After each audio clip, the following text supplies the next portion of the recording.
This vehicle is the VK168.01P. This is a German Tier 8 heavy tank. It's also referred to as a super heavy tank, and it is a premium vehicle. You can see that I do own one of these vehicles. I do like this vehicle. I do enjoy playing it. When I need to play a super heavy tank, I enjoy rolling this out, especially in games such as Frontline, when you need to get on the cap. It does have 6 crew members, which includes 2 loaders, and it has really strong armor. The gun is kind of average, really nothing special. You're probably going to want to equip it to improve the gun. For example, the aiming time. You want to make it aim as quickly as possible. If you're working on gun marks or if you want to increase your damage, you probably want to use a gun rammer. And chances are I'm going to add a gun rammer here so I can fire more often. The vehicle is very good. I'm going to compare it to some of the other vehicles that are similar. First of all, you got the Mauerbrecher, which has a custom skin on. I'm going to show you what it looks like. The Mauerbrecher is virtually identical to the VK168.01P. I did not see any technical differences. And then we have the VK100-01P, which is this vehicle, which is in the tech tree, which means it's not a premium vehicle. You can get this for 2.5 million silver. And if you cannot afford to buy the premium vehicle, you could play the tech tree vehicle. I'm going to tell you that the tech tree vehicle is a little bit better than the VK168.01P because it has better armor on the lower plate and on the rear. The guns are about the same. They do 220 penetration with the regular rounds. 220 is average for Tier 8. The gold rounds do 260 damage, which is pretty good. It's nothing special. For example, I believe the STRV does 320, and there are a couple of high penetration tank destroyers that do 260 or greater with regular rounds. So in terms of penetration, it is kind of average.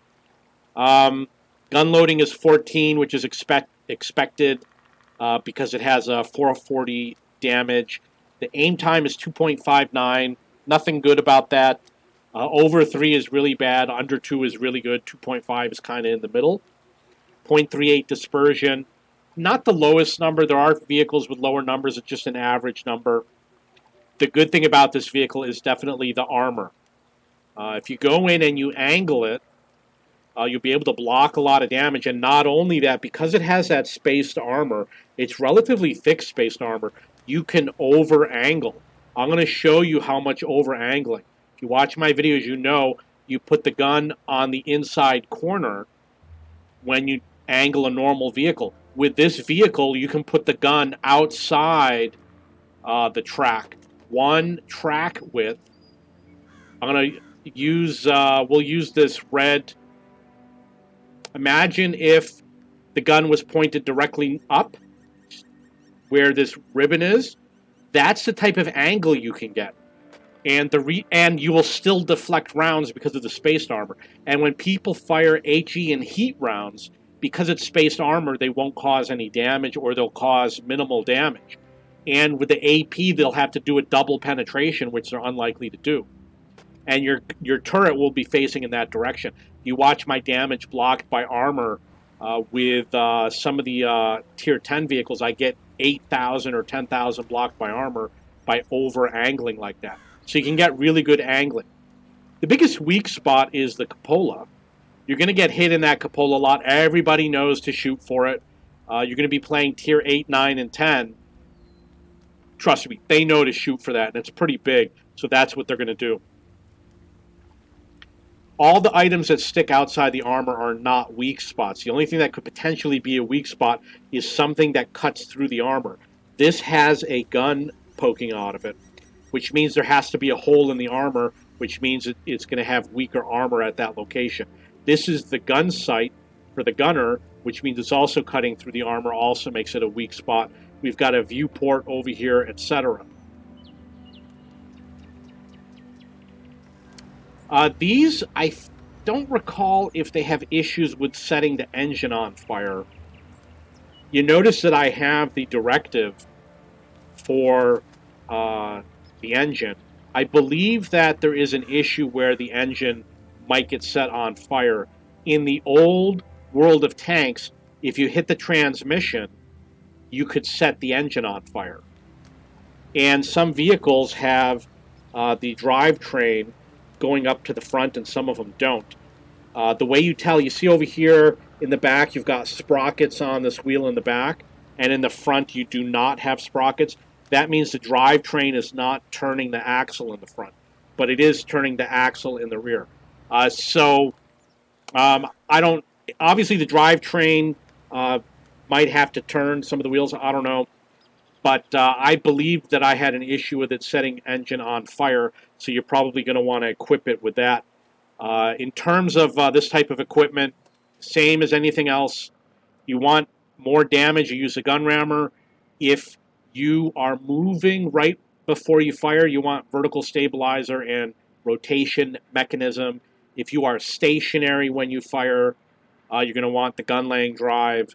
And if you don't know what to do, get the vents and the improved aiming, because the improved aiming and the vents improve your aim always, whether you're stationary or moving. I usually don't recommend spall liner hardening or the modified configuration, and the reason why is because they just don't work often enough. However, if you're doing damage blocked by armor missions, you're going to want to use the spall liner. If you're doing something that says survive the game with no damaged modules, you're going to want the modified configuration. If you're doing something that requires you to survive the game, you might want the 10% bonus to your hit points. The turbocharger could help in a game like Frontline. You might want the turbocharger because in Frontline you have to drive longer distances, and there's a lot of games where you're going to get in, your team's going to cap, and you're going to be chasing it up to the battle, and by the time you get there, they've capped again. So you might want the Grousers and the turbocharger for Frontline or for grand battles. In terms of the low noise exhaust system, I'm going to put it. You know what? I don't want to put it on. We'll show it to you. I'll show it to you somehow. The problem with the low noise exhaust system, see how it says plus 3% to concealment? Your concealment value, if it's currently 6 and you add 3%, you're really not getting much.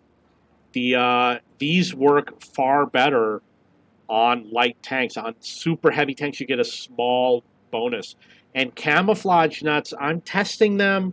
I'm not 100% convinced that this is even for tank destroyers if you know how to hide well.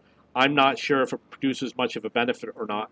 Binocs, if you're doing mastery badges and marks of excellence and you want to get passive damage, increase your spotting range while you're parked and stationary, you can use the binocs and you extend your view range and you can get some passive spotting damage that might help your game out a little bit. But of course, you have to practice using it. This is a great vehicle. I absolutely enjoy playing it. I'm going to show you how it appears in my service record.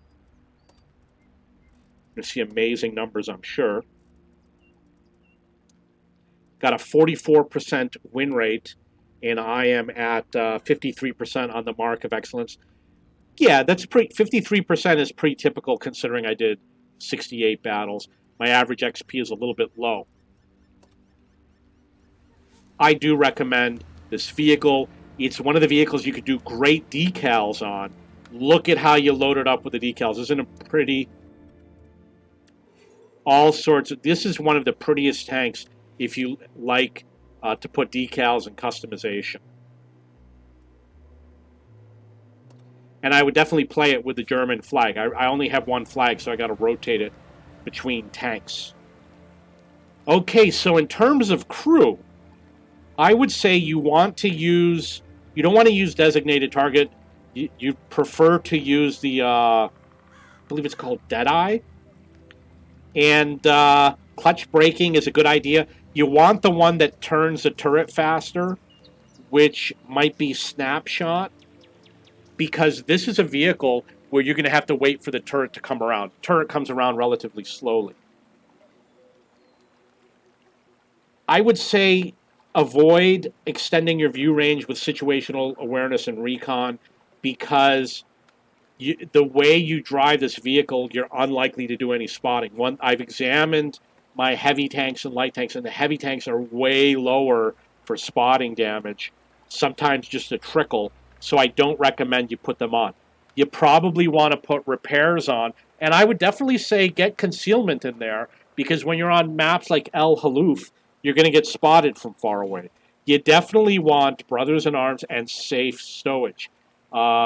The one for the engine leakage is really important because otherwise you got to get 6 firefighters. Just get the engine leakage from the driver and you'll set on fire less often.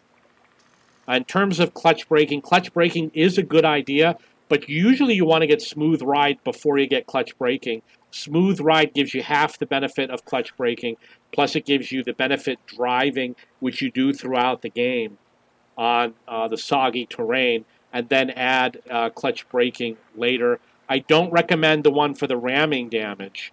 And the reason why is because you have to literally be moving to get that benefit. Controlled impact, I think it's called. If vehicles are ramming into you, then you don't get any benefit. And you're really only going to ram with this if you're really lucky or if you're going down a hill or something like that. Jack of all trades could be a good idea for this vehicle. However, keep in mind that you're not going to have too much damage to your crew because this is a well-armored vehicle. But I do get Jack of all trades in there at some point. And keep in mind, whatever you see on the crew is for other vehicles. They are not custom to this vehicle. Okay, so this is a VK 168.01P. They sell for like $50. And the question is always going to be, is it worth the $50? Normally, I'd say no for a super heavy tank or a heavy tank. I would say, for $50, make sure you get the best heavy tank in the game. This one, however, is one of the best heavy tanks in the game. So for this one, I'd say it's definitely worth the $50. We're going to look real quick at the premium tanks, and I'm going to tell you things like the M6A2E1 is an awesome vehicle. I think this is a great vehicle that Chrysler was when it came out, maybe not so much anymore. This one, it definitely was when it came out, but it's got a lot of contenders now. This is a fun vehicle to play. IS3A is a great vehicle. Bisante, not so much. 50TP has a lot of good things about it. I haven't played it yet. This is a well-armored vehicle, the French one. The T-34's got good things about it, except for the lower hull, but weren't for the weak armor on the lower hull. But for this one, I'd say definitely go for it.